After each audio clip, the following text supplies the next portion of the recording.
Cool. All right. So I'd like to thank everyone who's joining us today. Welcome to CNCJ May's Meetup event. My name is Harry Lee. I'm the organizer of CNCJ. Today we have Moshe joining us. We'll be talking about Canary Checker, a Kubernetes native health check framework. So before we get into it, I have to mention a few housekeeping items. This session is scheduled for an hour. It has a technicality rating of 3 out of 4. So this talk is going to be quite technical and you'll be hearing a lot of Kubernetes jargon. So strap in. Questions are always welcome, but please keep them on topic. We want to make the session as interactive as possible, so you'll get a chance to speak. You can also ask your questions in the chat panel and Moshe will get to them towards the end of the session. This session is being recorded and moderated, so please be respectful towards the speaker and your fellow participants. You will be kicked out if you do not abide by our code of conduct. This session will be available on YouTube under the official CNCF community YouTube channel over the next 2 days. So with that, I'll hand it over to you, Moshe.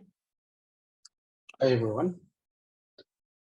So I'm Moshe, just to give a kind of a quick background on myself. So I've been involved in Kubernetes for quite a long time, probably since about 2017 or so, heavily involved with the upstream community, in particular the cluster lifecycle group and the cluster API project, and more recently with the open GitOps community as well.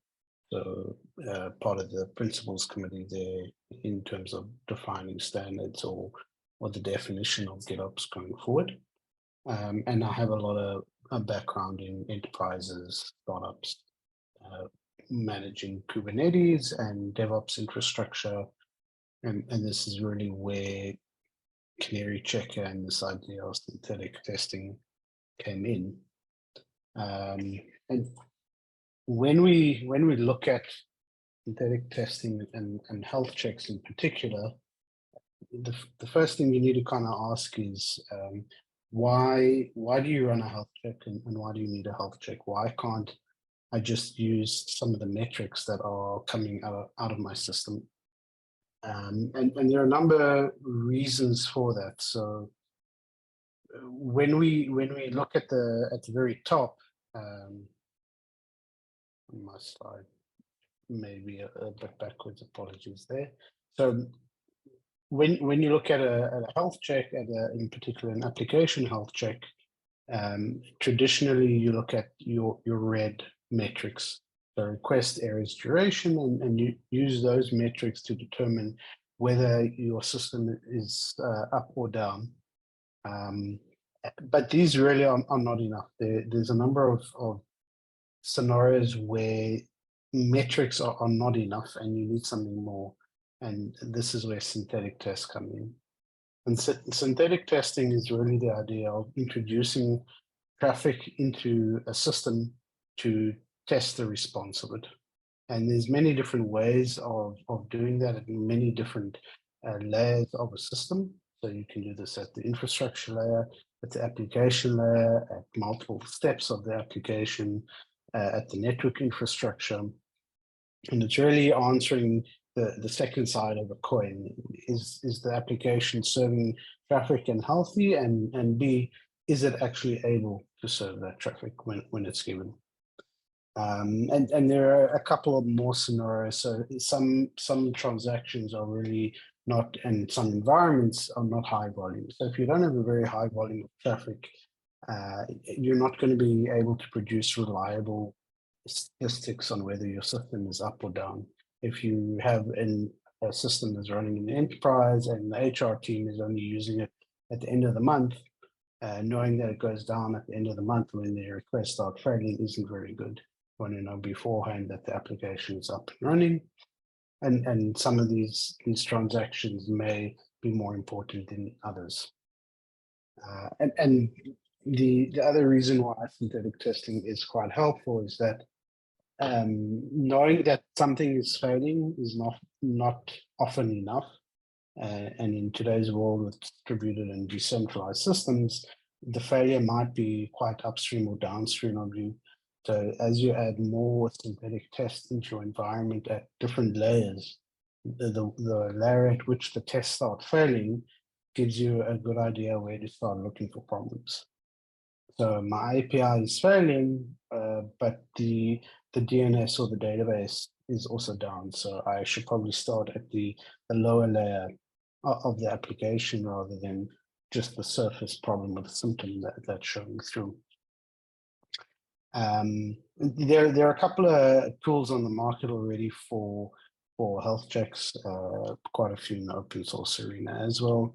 But there are some gotchas that we were looking at when we built out Canary Checker, which is an open source synthetic and health check platform built on Kubernetes and Kubernetes style mode of configuration. And those gotchas that caught us early on in the game were around things like batch processing. There are a lot of systems that use files to integrate between systems. So dropping a file in a folder, another system picks that file up and drops it in a done or an error folder.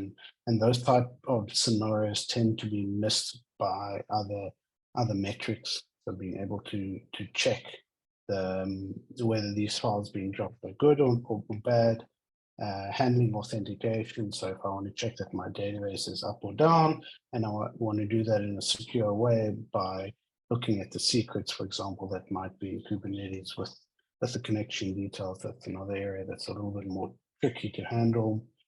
Scheduling, so many applications today are no longer 24/7, and for cost-saving purposes, they get shut down in the after hours. So how do I build health checks for applications that are not always online?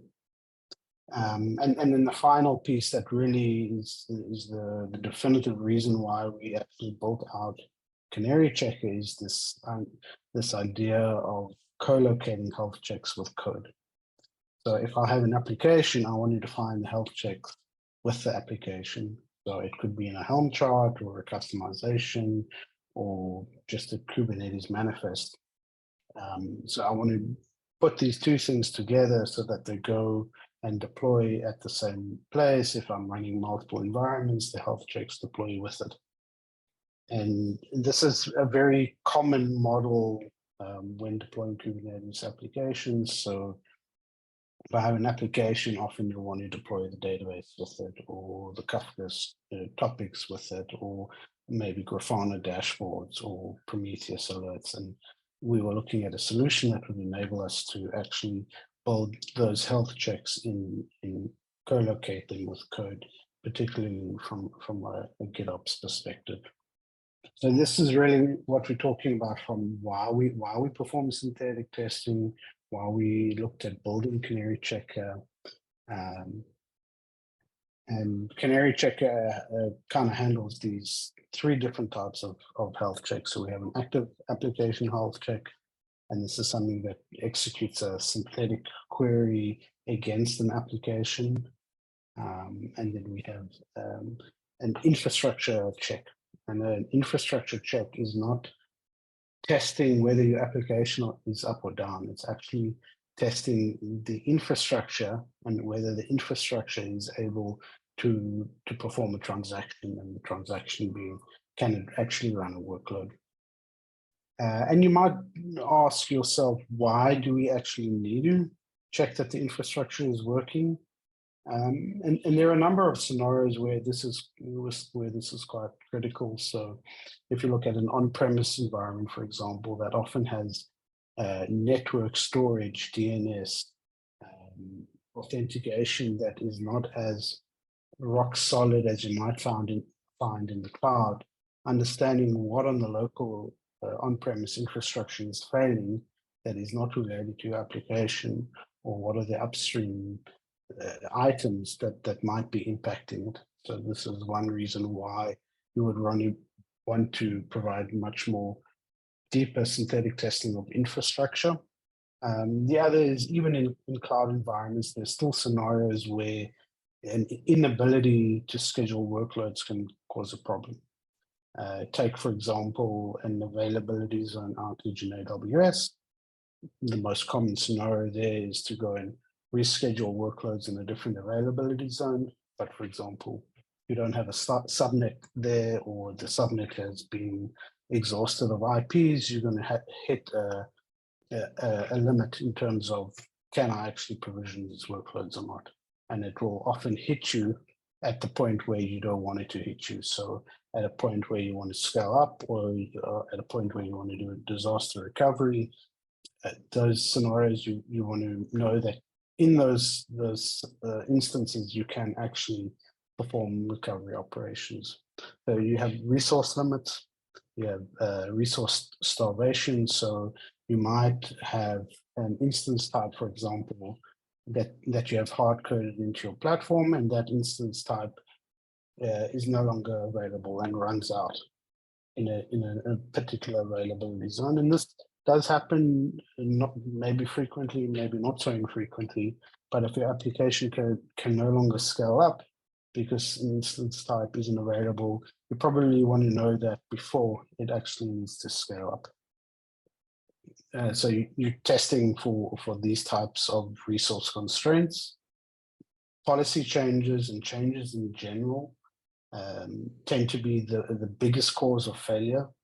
So knowing that you can still schedule workload, even though the security team rolled out new firewall policies, IAM policies, knowing that the container images you're running haven't been blacklisted because they have vulnerabilities that haven't been fixed. And being able to do this on a reoccurring and regular basis is pretty important. And then this active infrastructure also makes sure that you don't have any dead code inside your provisioning systems, and you're always exercising that on a very regular basis. So that's what we're talking about from an active perspective. So we have active infrastructure checks and active application checks, and the final one being passive health checks. And passive health checks aren't really synthetic. They're not injecting traffic into your system. They're rather observing the state of the system as it is. And most alerts you would find today are passive. They're looking at the transactions that are running through a system. Are they failing? Are they too slow? Are there enough of them? Sometimes they extend down from an availability perspective into capacity and buffer. So a large part of resilience engineering is ensuring that you have enough buffer in the system to handle peaks and to handle unknown effects that could occur at any point. So understanding capacity, disk space, IP space, those are things that you would run as a passive check. And a passive check can be built into a metric system. It could be built into a log metric, or you could be looking at other data sources. So these could be SQL databases. Have backups been run recently? Are we able to actually recover our database? Are there any security scans outstanding? What is our DevOps pipeline performance and speed, and that type of thing? So those are the kind of the three health checks patterns that we have. And Canary Checker is this open source application that supports these three patterns. And from a features perspective, it has a built-in dashboard. So you can run it with a Prometheus integration on the Grafana dashboard, or it has a built-in dashboard that you can use. I'll show you that now. So it's CRD-based configuration. So you configure it using CRDs, and you define a CRD for the different types of checks that you can run. And then you can also use those CRDs, for example, as the target of a health check that will become ready and not ready based on the underlying health. There's a CLI that you can run as well outside of Kubernetes. This is also quite useful if you want to run some of these health checks as part of a CI/CD pipeline. You can run it, export the results to JUnit and view that within your platform. And then it also has a flexible scripting layer in it. So you could run, for example, an API-based integration test and then validate the response of that API call using scripting in JavaScript, Go, and EXPR, which is a common expression language type variant. Any questions so far? You know, I've been talking quite a bit.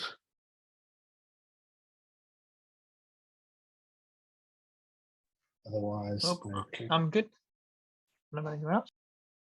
Cool. So I can jump into the demo. Just give me a second. So what I have over here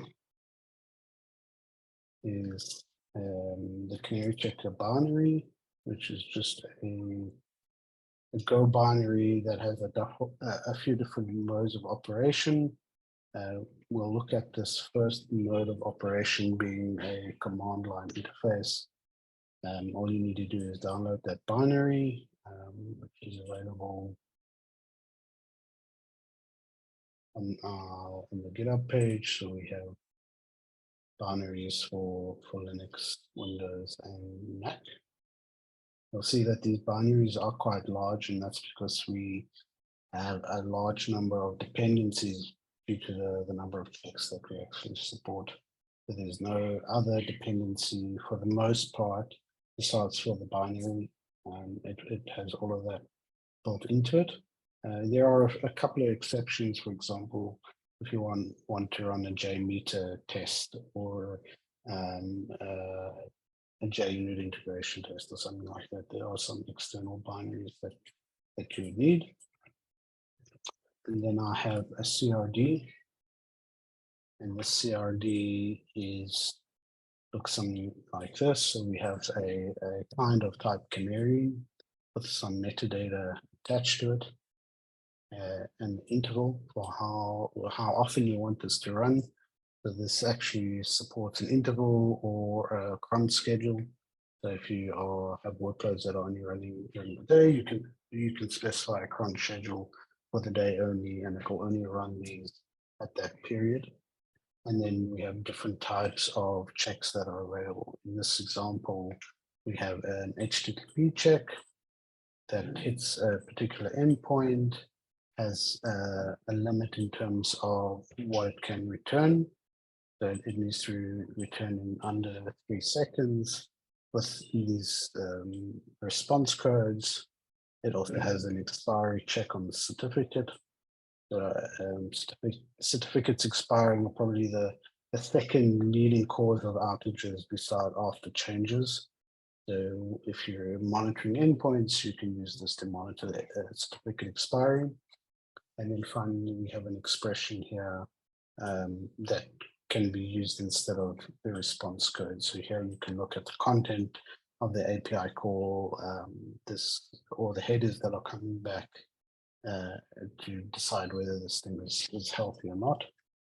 And then if I run it, which is really just Canary Checker run HTTP and the file, and then it'll just run it, and you'll see whether it passes or not, and it gives you the duration it took. And then I can also specify I want to export this to JUnit and put a result.xml. This, and then if I look at the result.xml, it has a test suite that we can then use to display the results. Jose, do you mind zooming in a little bit? It's better. Maybe a little bit more. Is this? Yeah, thank you. Cool. So that's the simplest operation that you can perform. Yeah, in terms of the actual types of checks that you can run. So we support a large variety. So we do traditional sources, HTTP, DNS, ping, and HTTP also being the post variant. So you could, for example, test SOAP-based web services using this as well. We have a number of data sources, so you can run a SQL script to check that a database is available. or you can use it to check, run arbitrary queries or procedures to verify anything really. LDAP, so this will verify that an LDAP connection is up and it's returning a particular group. Elasticsearch and OpenSearch again, so it's either is this infrastructure component up or down, but also are there any logs that are returning with an error? Are they below 10 errors per minute, for example?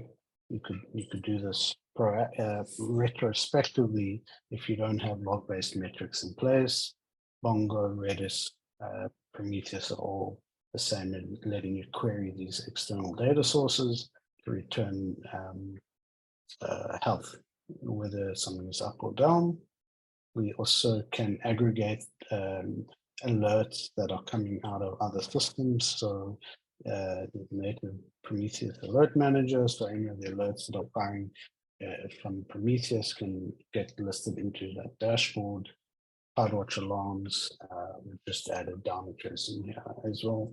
So you can view your active health checks, and you can view health checks that other platforms or teams have built using other systems, file systems, so we can use that for batch process monitoring, checking for log file size, successfully dropped dump files, successful database backups, file systems enable all of that.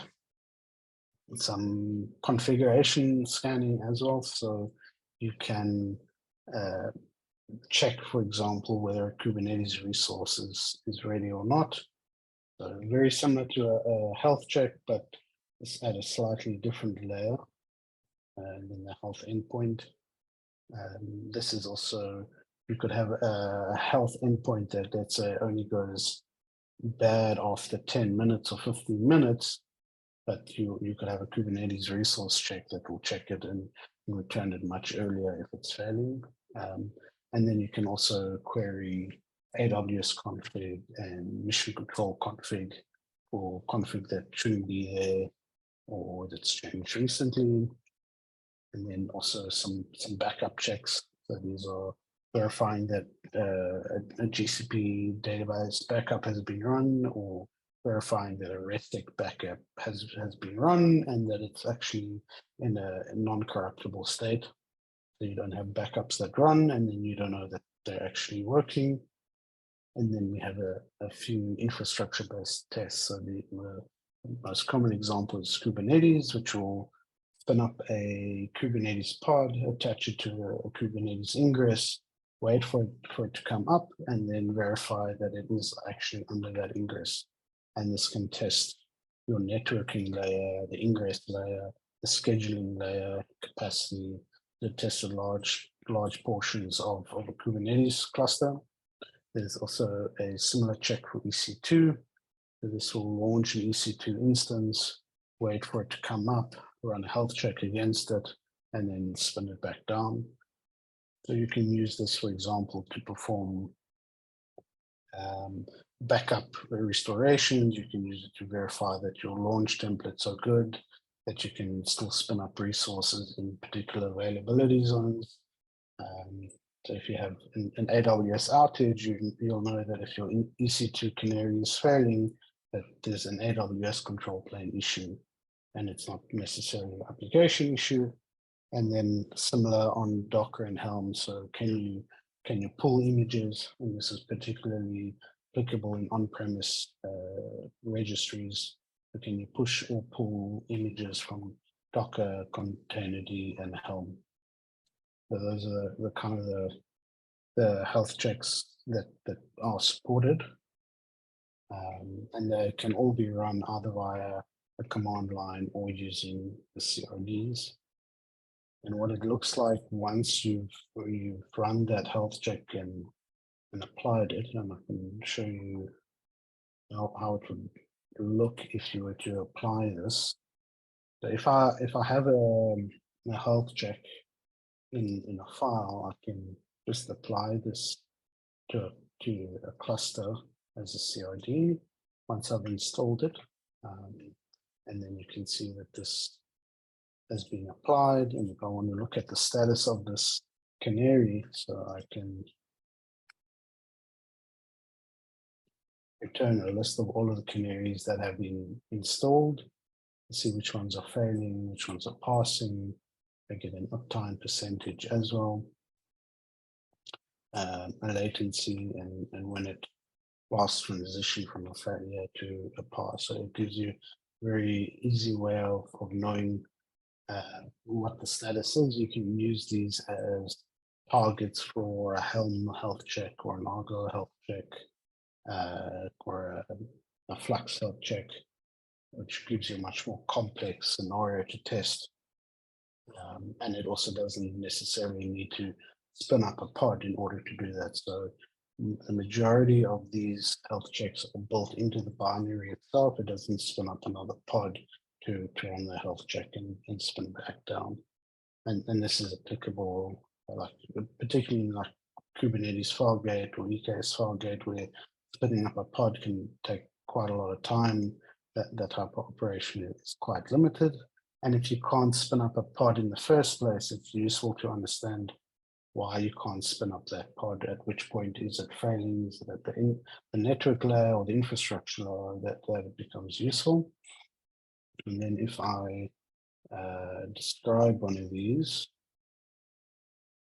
the one that's failed.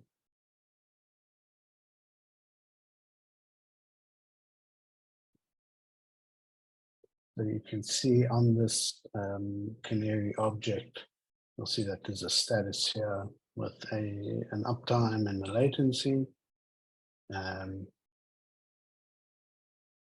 then it will fire events as well. So you can see it's all built into the normal way that Kubernetes works. So it's treated as a first-class Kubernetes citizen. You don't have to create a config file and load it into the arguments of another tool. It's just create the object. And this means that you can take the CRD and bundle it with a Helm chart, and it will go and deploy the health check automatically. You can use any type of templating tool to generate these health checks. So if you have a long list of 1,000 URLs that you want to test, you can generate them pretty easily and test them, load them at scale. So that's what it looks like from the command line. If you've deployed it into the Kubernetes cluster, which is really just a Helm install, you add the chart in there and then you install it. It will deploy. So it will deploy the main Canary Checker service, which is an operator and the job that actually performs the health checks, and a front end for it. It will do these. And then if I then look at the front end that it spins up, I can see a dashboard of all the things that are running and what's working and what isn't working. Something is failing, like these DNS queries. So more than just, hey, is this thing up or down? I can actually see the response and the message as to why it's failing. Okay, I'm not getting the right DNS result. So here's the error, or there's a timeout one. So this one has a timeout of 100 milliseconds. So it hits a timeout, and then you get the actual error message in the background, which is quite useful if you start looking at the different layers and understanding what's failing, what's passing, and why it's failing. And then as part of this, you also then get a latency calculation and uptime calculation from it. And this dashboard then also lets you, so you can use it as a knock type interface, so only show the failing health checks.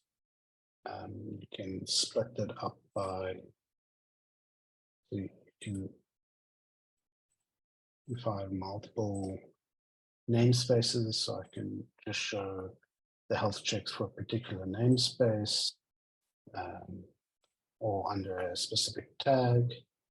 You can render those results differently, and then also group it under different items. So I can group it under a specific health check or the description. Even just remove the grouping completely from it.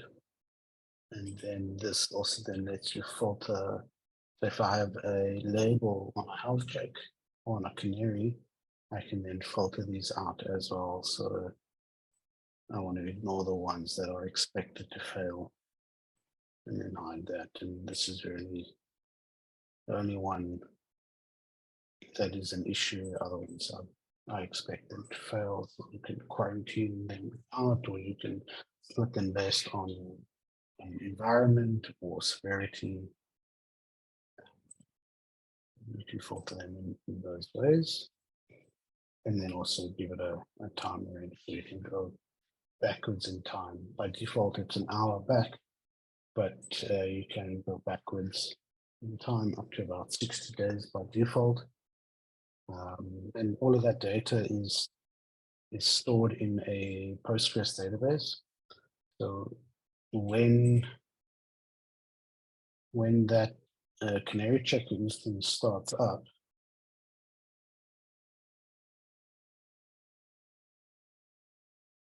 you'll see the approach that we use is to be dependency free. So you don't need anything running to get started. If you don't specify a database, in the default mode of operation is it actually runs an embedded Postgres database outside of that binary, starts it up and initializes it. And then this database will go away if you restart the container, which is fine for many use cases, especially as the canaries are stored as CRDs in Kubernetes. So if I go ahead and restart it, I'll lose the history in that particular database, but all of the canaries will automatically reload themselves into the database and run it from there. And then I can also define an external database, or it will allow you to, if I look at the operation modes, there is an option to deploy a database alongside it, or to specify an external, maybe RDS database or something like that for long-term persistence. So that's the one type of persistence, and the other is from a Prometheus perspective. We emit a large number of metrics. So you have, in particular, the Canary Checker metric.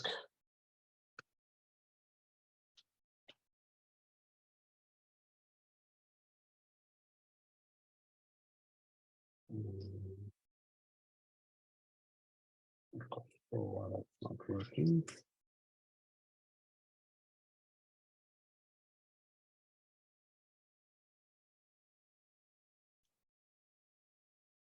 It's a demo issue, but essentially we have metrics that we export for all the checks. So we have default ones, which are, is this health check passing or failing, success and failure count, the duration of these ones, and then also on some of the in particular the pod check, and the pod check is the one that will spin up a container, wait until it comes under ingress, and then checks the request time into that container. So in this case, we have metrics for each stage of that process. So you can see if pods are not being scheduled, or if there are problems over time, you can see, is it a long time to schedule? Is it a long time for that pod actually to be running? Is it a long time until it actually becomes accessible via the ingress? And like, how long does it take to delete? So that tests a lot of infrastructure, particularly if you have an advanced networking layer, like NSXT or one of those load balancers that will actually create network ports and IPs for each pod. So it's quite useful in that sense, and from an HTTP perspective as well. We track the status codes as well. Those are the default metrics that come out of the box. What else? So there's also one of the things that we built into this is from an authentication perspective. If you have a SQL query or an API that is authenticated, you can store those usernames and passwords or connection details in Kubernetes secrets and config maps, and then using the env from style of loading secrets into containers, you can load them into that Canary object.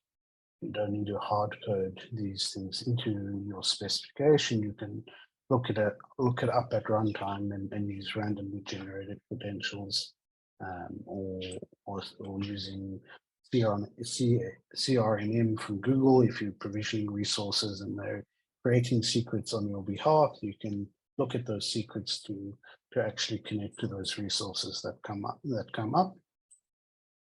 And this applies for all the HTTP, all the SQL, for AWS access credentials or SFTP. So anywhere that we have credentials, you have this pattern of being either able to specify a static value, but also to be able to use the value from style of working.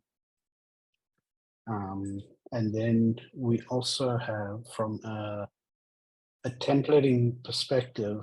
So when you run a check, there's a scripting perspective, so you can test the result of a check using whatever is in return in the contents, or you can also render the result of that check so that when you go into the history of something, the message is scriptable. So you can find whatever summary makes sense for that check based on the response that you're getting. You can, we have a couple of examples of like a JUnit example. So you can, if you're running a JUnit based integration test, you can summarize that data using a template.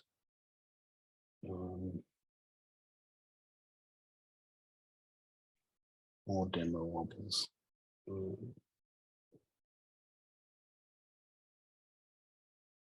And I think that covered it.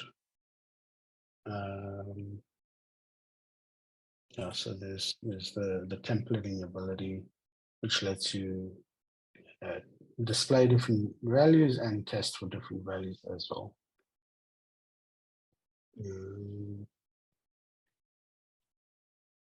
Yeah, I think that covers the basics of it. I don't know if there are questions or things that anybody has.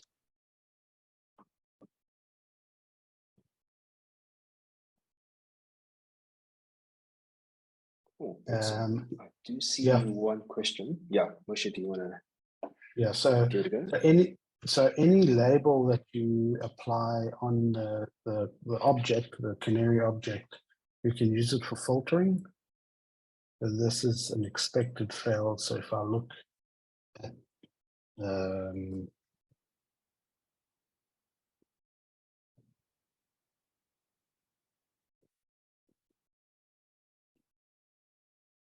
so I've added a label here called expected fail, and that follows through here. So we can filter through it, and we can also tab by namespaces. There's some other labels that we can tab by and or group by. Yeah, so and then you can tab by here or filter, so you can get either option.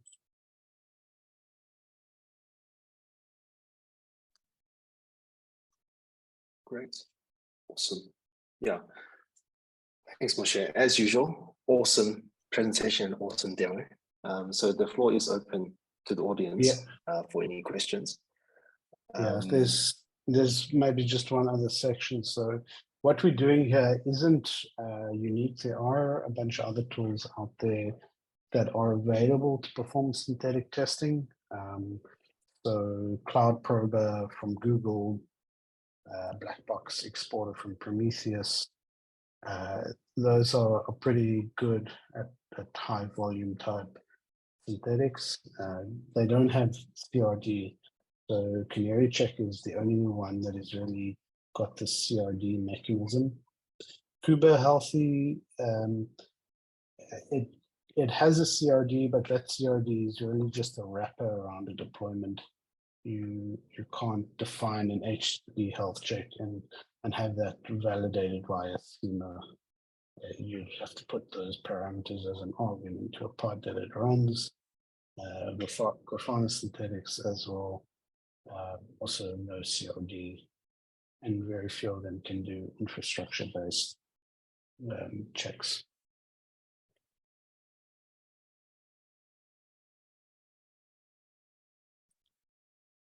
Cool. Just a quick question, Moshe. Are all of these projects open source? These are the alternatives. Grafana is, so Grafana is not open source anymore. There is a free edition. I'm not sure if synthetics are included in that. Cloud Prober, Black Box Exporter, and Kubernetes are all open source. Canary Checker is also open source, but it's also part of a larger enterprise suite that we've built, but this is the open source component of it.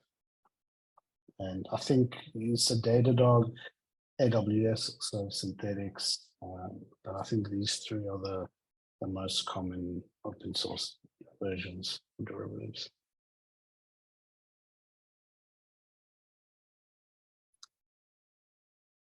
All right, cool. Thanks.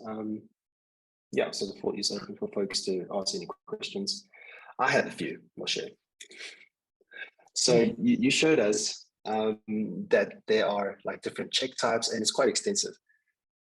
Is there an easy way to extend? Like, do you guys have a plugin system that contributors can use if they want to add extra services to those check types?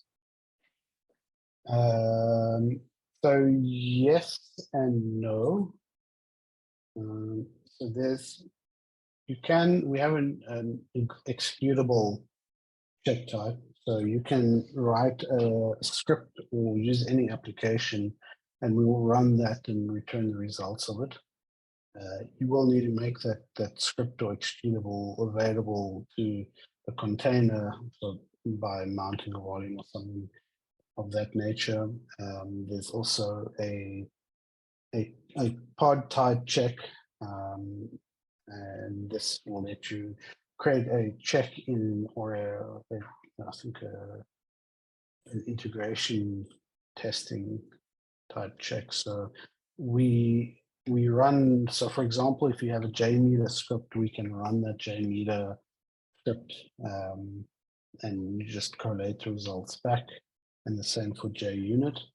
So if I have a container, I can build a container and that container just needs to export JUnit test results to a specific folder location, and then Canary Checker will run that pod and then export and then pull the JUnit results back from that pod and use that as part of the health check.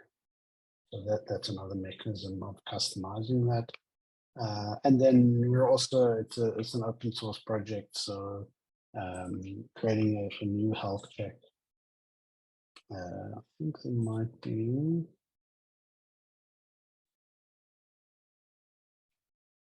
So if you look at how a check is implemented, I'll take a simple example of a DNS check. So it's This is actually a little bit more complicated, but this executable check. So the way it works is you'd create this one Go file, add a fixture to it and a reference, and then open a pull request and for things that might be relevant, and we're happy to take contributions. The only thing that we keep in mind when taking contributions is the dependency tree. So if you have a component that A, the dependency tree isn't fully open source, or B, it's got a very large and explosive dependency tree, then we might be less inclined. But for the most part, there are a couple checks that are still outstanding. I think Kafka and Rabbit and Q type checks or some of those. Yeah, I was going to ask about Kafka because I didn't see it on the list. Cool. So we actually have in our backlog, we have around 10 or so open check types that we want to add support for. Okay, awesome. So Canary Checker ships with its own UI, right? And for folks out there who's already using some sort of a dashboarding tool such as Grafana, is there a way to use Grafana instead of the one that comes with Canary Checker? I know that there's the Prometheus metrics that you expose. Would it be a simple thing to just point Grafana to the Prometheus as a data source? And you'll be able to see. So it will use, when you deploy it, so it will deploy a service monitor from the Prometheus operator, or you can scrape the Canary Checker pod directly and then use these metrics to build a dashboard in Grafana. We don't ship with that Grafana dashboard, but I think there is an example of it somewhere that I'll probably add in here at some point, but you can do that with raw metrics. And also you can do it with the API. So there's an API in the background that you can access if you wanted to build a front end for it. And then also on our long-term roadmap is to build a Grafana plugin. You could then just add this into the Grafana dashboard as a plugin. It will render this inside the Grafana page. Awesome.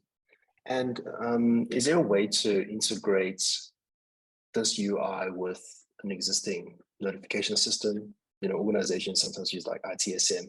This would be like super useful for those organizations. Yeah. So this Canary Check metric is what you'd use from an alerting perspective. So you just alert where Canary Check is bigger to 1 or bigger than 0 or whatever, and you use Prometheus Alert Manager for that. Yeah. Okay. Makes sense. All right.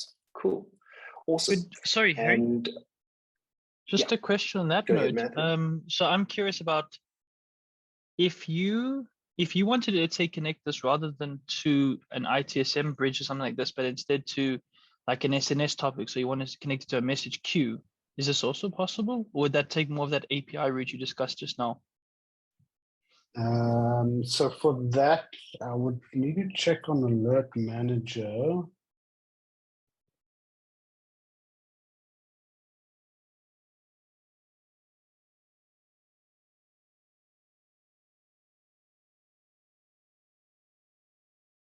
Yeah, so anything you can do with Prometheus Alert Manager, you can do, and it does look like they have an SNS topic there. So it would go through Prometheus every time. That's cool. It's good to know though. Thanks.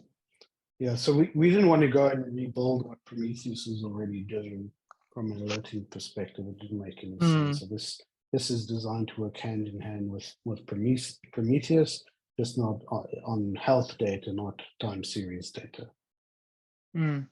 Makes sense. Cool, Harry, sorry for interrupting you again. Go ahead. No, all good. Yeah, the floor is open for everyone to ask questions. So I have another one.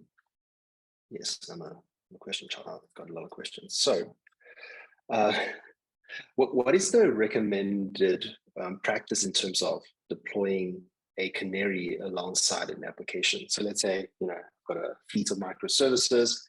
Like, would I, in each of the Helm charts of the microservice, I would have a Canary resource alongside it? Or should I, manage all Canaries outside of the application? Okay, so I would deploy it with the application. Cool. You do it with the application, because then you can tie your health checks to the changes in the application. You can link it to the same authentication and secrets management that you're using in that application. And also even from a scheduling perspective. We don't have it now, but there is an issue that we've added to enable these for scaling, which would let you use things like CADA to, when you scale down your workload, scale down the Canary as well, so it stops running that health check until the workload is also scaled back up. So I think definitely the best practice is to co-locate the health check with your application deployment and ideally with the code.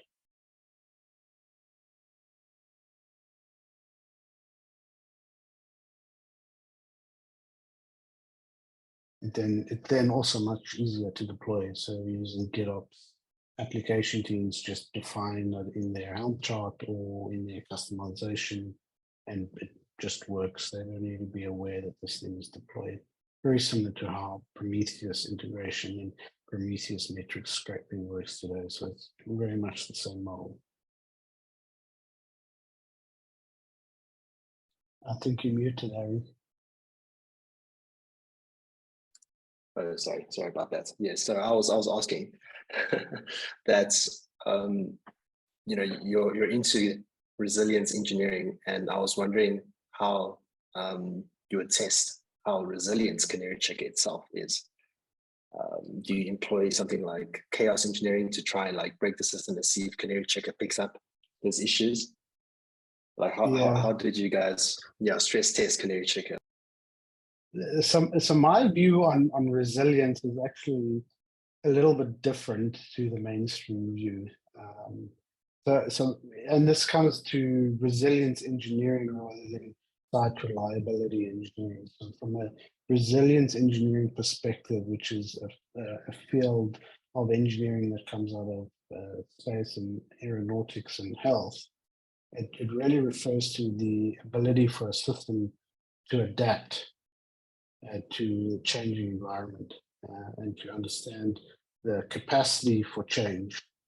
And Canary Checker really is built so that you can probe those boundaries of a system to make sure that you can adapt. I know I can schedule a pod, and if I can't schedule a pod, it means that the boundary of that system is closing on a point where I'll get into a failure state. So chaos is one element of that is a randomized version of testing boundaries, but we haven't employed it on this project in particular. We use Canary Checker to test itself, so all of the fixtures that we have running on every pull request, we run those fixtures and verify we have pass and fail versions of them to verify that they're working. Awesome. Cool. So yeah, thanks, Moshe. I think that's a wrap. Just as an ending note, we always like to call for contributors for awesome open source projects, this one included. So please go and star this project or actively contribute to it. Much appreciated. That'll be great. And then as an ending note, we're always looking for speakers to come and share with us their cloud native journey. So please reach out to me if you are interested. And yeah, thanks for joining us today. The webinar recording and slides will be online over the next 2 days. And we're looking forward to seeing you in next month's CNCJ meetup. Awesome. Thanks, everyone.